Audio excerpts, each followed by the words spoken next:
roast chicken. The cranberry stuffing gave it a savory, tangy flavor, and under different circumstances, she would have cleaned the plate and requested the recipe for Anna Del Maso, the chef at Elm Creek Manor. She took another bite and glanced down the table just in time to see the president of the Waterford Historical Society check her watch and push back her chair. It was time. Her mouth suddenly dry, Sarah washed down the chicken with a gulp of water. James touched her on the back as he rose and went to confer briefly with the president. Conversation faded as he took the podium. Without a pad or notes of any kind, Sarah noted with rueful admiration, and adjusted the microphone. "Good afternoon," he greeted them, his voice confident and cheerful.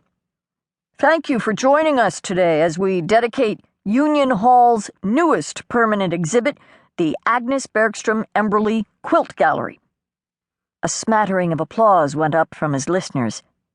Some of you had the pleasure of knowing Agnes during her many years as an active member of the Waterford Historical Society, including a 2-year stint as president, a post she assumed soon after she launched the campaign to save this very building. Although Mrs. Emberley was not born in the Elm Creek Valley, as a longtime resident, she cared deeply about the history of our community and was equally passionate about preserving and documenting historically significant but long-forgotten quilts discovered in storage rooms, attics, and boxes underneath beds. It was she who founded the Waterford Historical Society's extensive collection of quilts, a mission that she passed on to our keynote speaker. He spared a proud smile for Sarah. "Although I was just a kid when I knew Mrs. Emberley, I know she would be very pleased with how the collection has grown under Sarah McClure's stewardship." Sarah felt herself flush with pride as applause rang out again, but then her heart thumped and she checked her pad to be sure she had not accidentally deleted her speech. "I'm sure Sarah McClure is well known to all of you as the president and founder of Elm Creek Quilts," James continued, "the world's most respected and renowned quilters' retreat. There, she introduced countless thousands of aspiring quilters to the art and inspired innumerable experienced quilters to more fully develop their creative gifts. Her contributions to the study of quilts and other textiles, including her 3-volume series on the history of quilting from the medieval era through the early 21st century, have rightly earned her awards and accolades. Her latest book, The Quilts of Pennsylvania, is the most thoroughly researched and detailed state quilt documentation project ever undertaken. 10 years in the making and well worth the wait. And I'm not saying that just because my name appears in the acknowledgments." A ripple of laughter went up from the audience.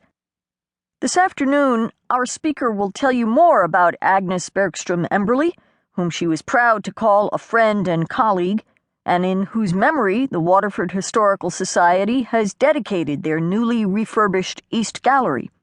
When, afterward, you view this magnificent collection of antique quilts, displayed for the first time in its entirety, I hope you'll keep in mind that the collection would not exist if not for the foresight of Mrs. Emberley and the wisdom, tenacity, and generosity of our speaker. Ladies and gentlemen, it is my great privilege to introduce to you my mother, Sarah Mallory McClure." Sarah smiled as she rose and took the podium to thunderous applause.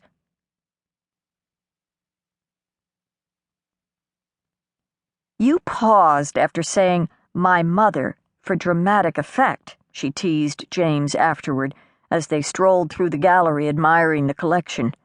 "You always do." "I had to," said James, feigning innocence. "But not for dramatic effect. Their reaction would have drowned out your name. 160 people simultaneously saying, 'Aw,' can get kind of loud." 160? James nodded. "I counted." "You always remember." No wonder her hand was sore. She had signed books for nearly an hour after her speech, about half of them pen upon paper, the other half stylus to pad. A traditionalist where books were concerned, she preferred the look and smell and feel of paper, but she appreciated the